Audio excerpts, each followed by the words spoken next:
Day 2 of swapping out the rear end. It's going to be a little bit more of a pain than I was anticipating, but I'm not in a rush or anything. So what I think I'm going to do, I've been out here for at least 45 minutes just kind of brainstorming, and I think I have an idea of what I'm going to do. A little more work.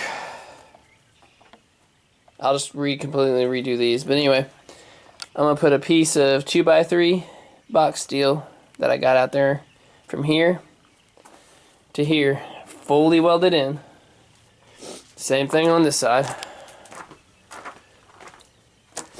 Take a piece from here to here. Cut these probably right here and right here. Have a bar going all the way across from here to here. And then I'm going to cut all the way through here, all the way through right here. Same thing on this side. All the way through right here. And all the way through right here. Because all this is hitting, and that's the easiest way. I'll just cut it, raise it about, I think I'm going to raise it 2 1/4. And then, I'll graft some sliders to make it go down. Same there, and then on the bottom, make it all nice and tight. And then I'll do what I did here, which I gusseted these corners. I gusseted all this. Like, it's fully welded on the inside. This stuff right here, the factory stuff, will break before any of that ever breaks. But the reason I did it this way originally with that subframe, because I didn't want to cut the whole bed floor out, which it's going to suck, but not at the same time, because I plan on doing a rear mount radiator, so it's not going to be a big issue. I need to cut into that bed anyway. But at the end, I might exit, strengthen all this inner side. And then I'm also going to have some pieces coming down and tying in, kind of at an angle here. I might even have something going across after those angles. So it's all going to get tied in a lot stronger. This backside, probably not, because I might even cut this. So if I ever hit something back here while drifting, maybe this will crumple or bend and not any of this. Theoretically. And I really only have 2 1/4 here to go up. So I do 2 1/4 up. That'll raise my drive shaft 2 1/4. Maybe even more. Drive shaft will be a lot straighter.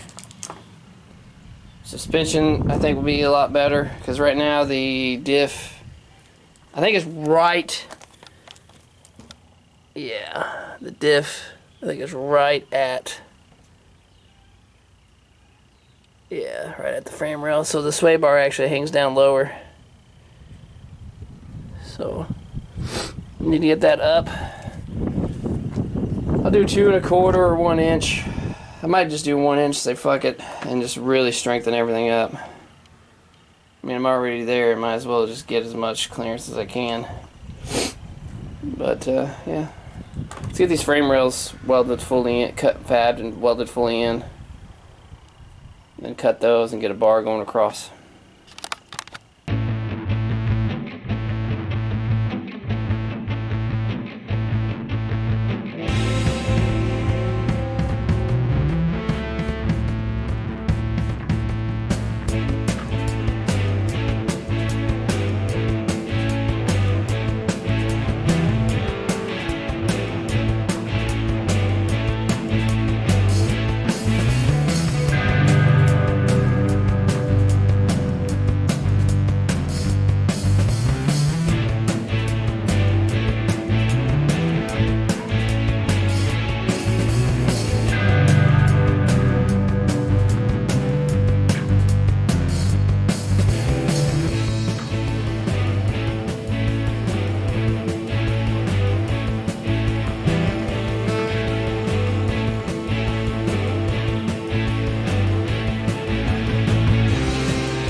as you guys seen, those few clips, I got my X welded. I got the braces here like the frame was never gone. This is gonna stay here. So I don't think this X should stop it from flexing this way or this way. Pretty much any kind of way you can think of, because also these bars being down. So I'll do that. I cut this bar out, cut here, there, right there, and right there. And then this whole section, center section, is going to get raised. Fuck it, I might just go 3 inches just to make sure I have clearance. Then I'll cut the bed out, you know. And then when I got these cut off, you guys will see I'll have an angle piece going down to tie that together. Then an angle piece going, you know, kind of like this. Something in the bottom, I don't know. And then to add extra strength, I have a piece coming from here to here. I don't know where I left you guys off at in the last clip. It's been a few days since I edited that second part of this video, but I noticed a lot of it's going to be cutting and welding and time lapsed, or you know, edit quick footage. So I'll just give tidbits from here on probably, but went ahead and decided on just cutting this whole center out, bringing her up. You guys might have seen a little bit of that, I'm not sure at this point, but I got a tab welded there, on this side all the way around, same on this side and on that side. And for added strength, I went ahead and made these uprights, angled uprights, triangulate it. Depending on where the drive shaft sits, I've got, where'd it go? This 2x2 box steel. This is probably like 1/4 inch thick, 3/16 thick.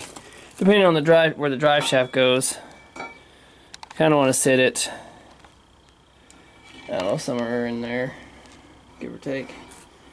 But yeah, we'll do that a little bit later. But that's all strengthened. This ain't moving nowhere. None of this is moving nowhere. This, once I get these rods cut, I'll show you guys the after, but cut these rods off, get this whole top portion out of the way, get these rods out of the way, then I'm going to gusset these. Same thing, probably 3 inches. 3 inch by 3 inch. Then I'm also going to plate the back side of these to add for the extra strength. Don't want nothing breaking, you know. But yeah, I like it so far. I really like how that's going to add a lot more bracing. I was able to keep the frame rails straight where they need to be. Just lift it up. I may do a little bit more trimming. I noticed, I didn't show you guys, but whenever the subframe is in, it needs to go up another inch, and I think it's going to hit right there, so I'll kind of trim like 1.25 inches up by 1 inch in and plate it. Let that subframe, because I want it to come up another inch. If it's always too high and when suspension hits and something, I could always space the subframe down, you know. I can never get it to go up anymore, but I can always space it down with like a 1/2 inch solid aluminum, or you know, something like that. But we're getting close.